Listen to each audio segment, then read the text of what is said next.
Hello everyone, मैं अनुप्रिया शर्मा स्वागत करती हूँ आपका आपके अपने YouTube channel Atharva master classes में।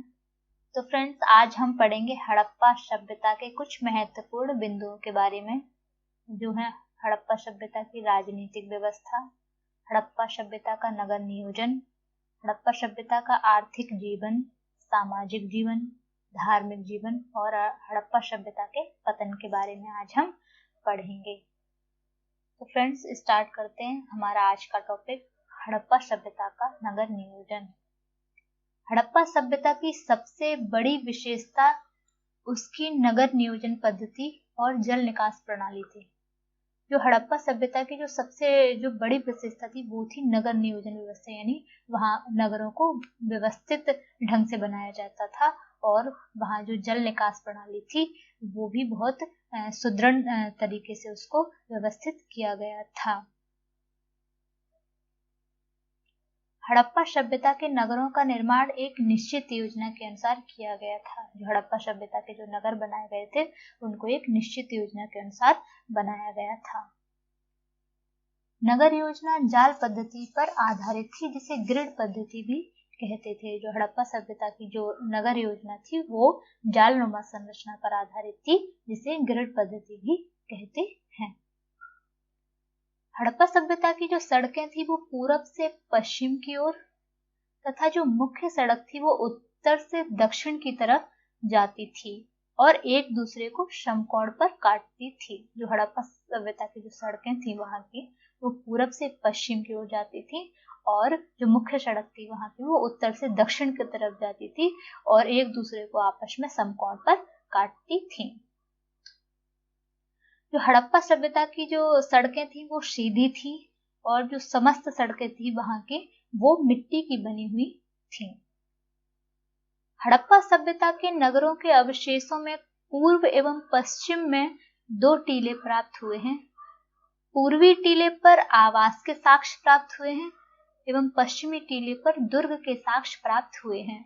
जो हड़प्पा सभ्यता के जो नगरों से जो अवशेष मिले हैं वहां पर पूर्वी टीले पर आवास के साक्ष्य, यानी पूर्वी टीले पर लोग आवास करते थे, वहां निवास करते थे, रहते थे वहां पर, और जो पश्चिमी टीला जो मिला है वो वहां पर दुर्ग के साक्ष्य यानी वहां किले के साक्ष्य प्राप्त हुए हैं।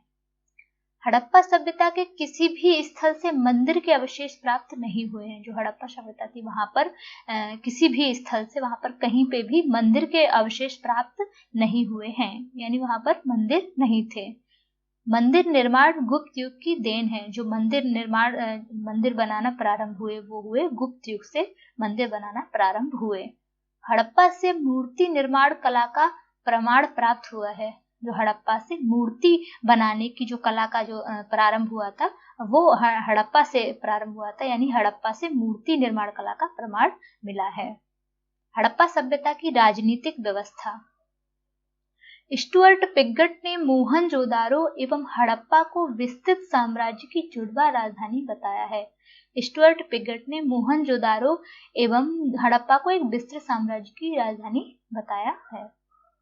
व्हीलर के अनुसार हड़प्पा सभ्यता में मध्यम वर्गीय जनतंत्रात्मक शासन व्यवस्था थी। व्हीलर के अनुसार जो हड़प्पा सभ्यता में जो जनतंत्रात्मक जो शासन व्यवस्था थी वो जो मिडिल क्लास के लोग थे वो जनतंत्रात्मक शासन व्यवस्था थी।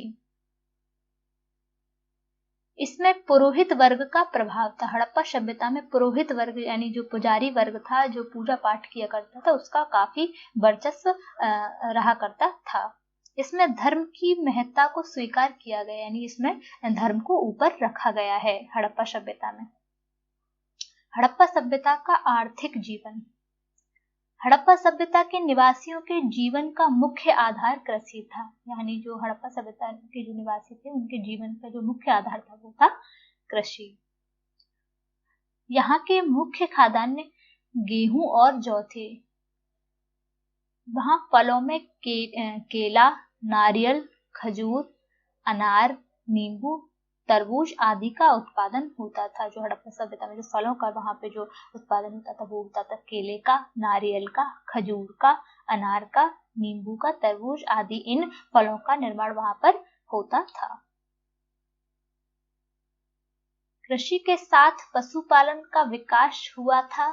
कुबड़दार वृषभ का मोहरों पर अंकन बहुतायत में मिलता है। हड़प्पा सभ्यता में कृषि के साथ पशुपालन का विकास भी हुआ था और जो वहां पर कुबड़दार जो वृषभ था यानी कुबड़दार जो बैल था उसका जो वहां की मोहरें थी उस पर बहुत अधिक मात्रा में उसका चित्रण मिलता है। सुरकोटड़ा से प्राप्त अश्व अस्थि तथा लोथल और रंगपुर से प्राप्त अश्व की मृण मूर्तियों के आधार पर यह ज्ञात होता है कि हड़प्पा निवासी घोड़े से परिचित थे। जो सुरकोटड़ा से जो अश्व अस्थि प्राप्त यानी जो घोड़े की अस्थियां प्राप्त हुई हैं तथा जो लोथल और रंगपुर से जो घोड़े की मृण मूर्तियां जो हमें प्राप्त हुई हैं उसके आधार पर यह पता लगाया गया है कि जो हड़प्पा निवासी थे वो घोड़े से परिचित थे। हड़प्पा निवासी हाथी से भी परिचित थे। कृषि तथा पशुपालन के साथ साथ उद्योग और व्यापार भी अर्थव्यवस्था के प्रमुख आधार थे। यानी हड़प्पा जो निवासी लोग थे उनके कृषि और पशुपालन के साथ साथ उद्योग और व्यापार भी किया करते थे जो उनका मुख्य अर्थव्यवस्था का आधार थी। सूती वस्त्रों के अवशेषों से ये ज्ञात होता है कि यहाँ के निवासी कपास उगाना भी जानते थे। विश्व में सबसे पहले यहीं से कपास की खेती प्रारंभ हुई।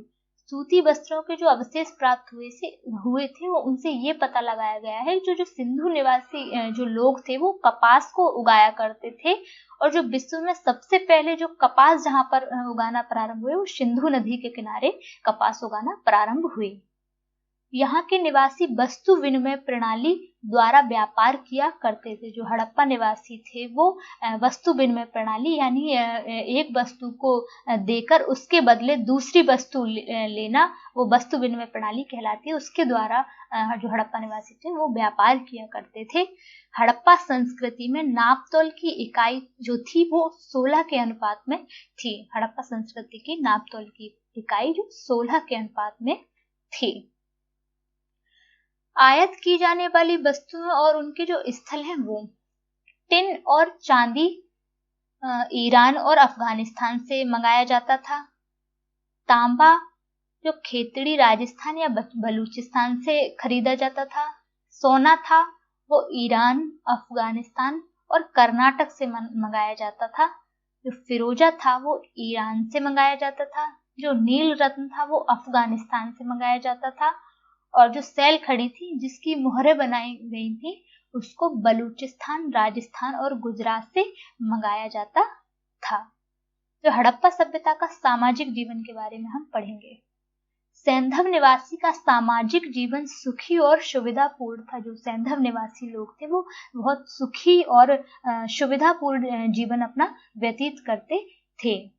सामाजिक व्यवस्था का मुख्य आधार परिवार था। जो उनकी जो सामाजिक व्यवस्था का जो आधार था वो परिवार थे। यानी जो सैंधव निवासी थे वो संयुक्त परिवार में रहा करते थे जो उनका मुख्य आधार था। हड़प्पा सभ्यता की खुदाई से बहुसंख्यक नारियों की मूर्तियों से ये अनुमान लगाया गया है कि ये समाज मात्र सत्तात्मक था। जो वहां पर खुदाई हुई थी हड़प्पा सभ्यता की वहां बहुत सारी जो नारियों की मूर्तियां प्राप्त हुई थी उनसे ये पता लगाया कि जो हड़प्पा समाज था वो माता को सर्वोपरि मानने वाला यानी माता को पूजने वाला समाज था। समाज व्यवसाय के आधार पर 4 भागों में विभाजित था। विद्वान, योद्धा, व्यापारी, श्रमिक और शिल्पकार। यानी जो विद्वान यानी बहुत वहां का ज्ञानी व्यक्ति, योद्धा जो युद्ध करता था, व्यापारी जो व्यापार करता था, श्रमिक जो रोजगार करता था। उस आधार पर समाज को 4 भागों में विभाजित किया गया था। हड़प्पा निवासी लोग शांति प्रिय थे, वो युद्ध नहीं करते थे। हड़प्पा जो निवासी थे वो शांति प्रिय रहना पसंद करते थे, वो युद्ध पसंद नहीं किया करते थे। यहाँ के लोग सूती और ऊनी दोनों प्रकार के वस्त्रों का उपयोग किया करते थे। जो सैंधव निवासी थे वो लोग सूती वस्त्र और ऊनी वस्त्र दोनों प्रकार के वस्त्रों का उपयोग करते थे। सोने, चांदी, हाथीदांत, तांबे एवं सीप से बने आभूषण का उपयोग स्त्री एवं पुरुष समान रूप से किया करते थे। जो जो हड़प्पा वासी लोग थे या सैंधव वासी लोग थे, वो लोग सोना, चांदी, हाथी के दांत और तांबे एवं सीप के जो आभूषण थे, जो गहने थे, उनका उपयोग स्त्री भी उनको पहना करते थे और पुरुष भी उसको पहना करते थे।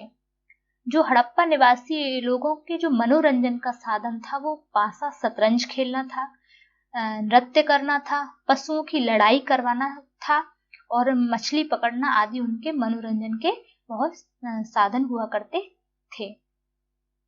हड़प्पा सभ्यता में शवों को 3 प्रकार से दफनाया जाता था।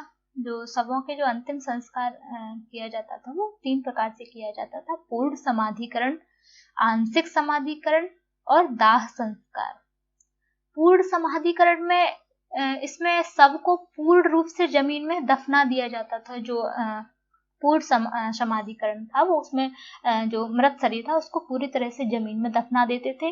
और जो आंशिक समाधिकरण था इसमें जो पशु इसमें सबको खुला छोड़ दिया जाता था। जो पशु पक्षी सबको खा लेते थे। बाद में जो भाग बचता था उस भाग को जमीन में दफना दिया जाता था, तो वो आंशिक समाधिकरण कहलाता था। यानी पशु पक्षियों के खाने के बाद जो शेष भाग बचता था उसको वो लोग जमीन में दफना देते थे।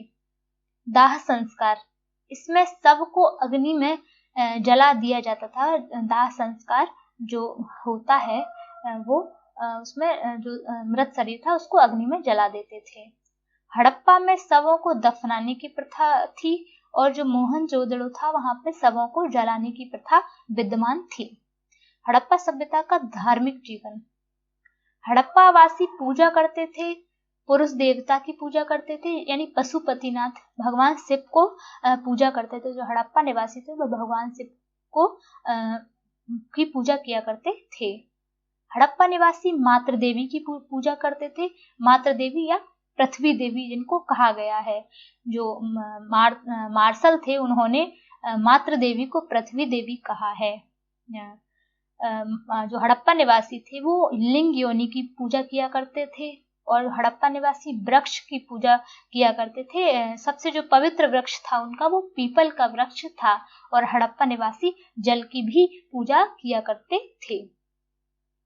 मातृ देवी या पृथ्वी देवी का हड़प्पा सभ्यता में प्रमुख स्थान था। जो मातृ देवी थी वहां की पृथ्वी, उनको हड़प्पा सभ्यता में बहुत प्रमुख स्थान प्राप्त था। पशुपतिनाथ भगवान शिव, महादेव भगवान शिव लिंग योनि और वृक्षों और पशुओं की भी पूजा सैंधव निवासी किया करते थे। हड़प्पा सभ्यता के लोग भूत प्रेत जादू टोना पर भी यकीन किया करते थे। जो हड़प्पा सभ्यता के जो लोग थे, हड़प्पा वासी लोग थे, वो भूत प्रेत जादू टोना पर यकीन करते थे। इसका मतलब ये है कि वहां के लोग अंधविश्वासी भी थे। बैल को पशुपतिनाथ का वाहन माना गया। जो बैल था, नंदी उनको बोलते हैं, उसको पशुपतिनाथ यानी भगवान शिव का उनको वाहन माना जाता था। वहां के लोग भी जो बैल था उसको पशुपतिनाथ का वाहन मानते थे। मूर्ति पूजा का जो आरंभ हुआ वो हड़प्पा सभ्यता से ही होता है। जो मूर्ति पूजा, जो मूर्ति की जो पूजा की जाती है वो हड़प्पा सभ्यता से वहां से प्रारंभ हुई है। कालीबंगा से अग्नि कुंड प्राप्त हुए हैं। ये कुंड यज्ञ की वेदी हैं। जो कालीबंगा से जो अग्नि के कुंड प्राप्त हुए हैं वो यज्ञ की वेदी हैं। पीपल सबसे पवित्र वृक्ष माना गया था और बतख को सबसे पवित्र पक्षी माना गया था। लेखन कला, हड़प्पा सभ्यता की लेखन कला।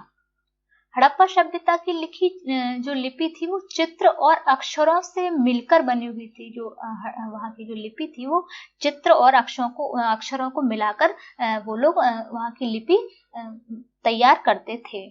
इसमें लगभग 400 अक्षर और 600 चित्र थे। सबसे ज्यादा प्रचलित जो चित्र था वो मछली का चिन्ह था।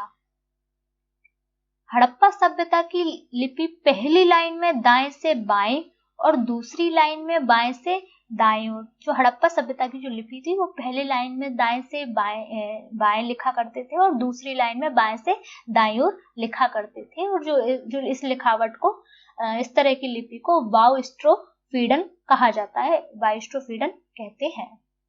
हड़प्पा सभ्यता की लिपि को पढ़ने की जो सबसे पहले कोशिश की थी वो की थी बैडेन ने। हड़प्पा सभ्यता की लिपि को अभी तक पढ़ा नहीं जा सका है, यानी कोई भी इतिहासकार उसको पढ़ने में सफल नहीं हुआ है। हड़प्पा सभ्यता का पतन। हड़प्पा सभ्यता लगभग 1000 सालों तक विद्यमान रही।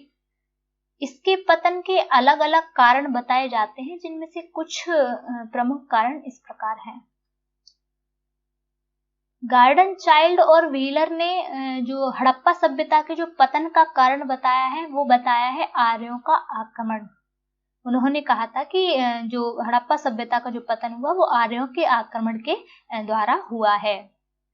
SR राव और सर जॉन मार्शल और मैके ने जो हड़प्पा सभ्यता के जो पतन का कारण बताया था वो बाढ़ बताया था। उन्होंने कहा था कि जो हड़प्पा सभ्यता में वहां पर बाढ़ आई थी, इसके वजह से पूरी हड़प्पा सभ्यता का पतन हो गया था। RL स्टाइन और अमलानंद घोष ने जो हड़प्पा सभ्यता के जो पतन का कारण बताया है वो जलवायु परिवर्तन बताया है। KUR कैनेडी ने जो हड़प्पा सभ्यता के पतन का कारण बताया है वो प्राकृतिक आपदा बताया है। जो KUR कैनेडी थे, इन्होंने जो वहां पे जो हड्डियां वहां प्राप्त हुई थी उससे उन्होंने जो रिसर्च की थी, उस मलेरिया के साक्ष्य उन्हें प्राप्त हुए थे। Thank you friends. अगर आपको हमारा वीडियो पसंद आया हो तो please like, share and subscribe कीजिए। Thanks to all.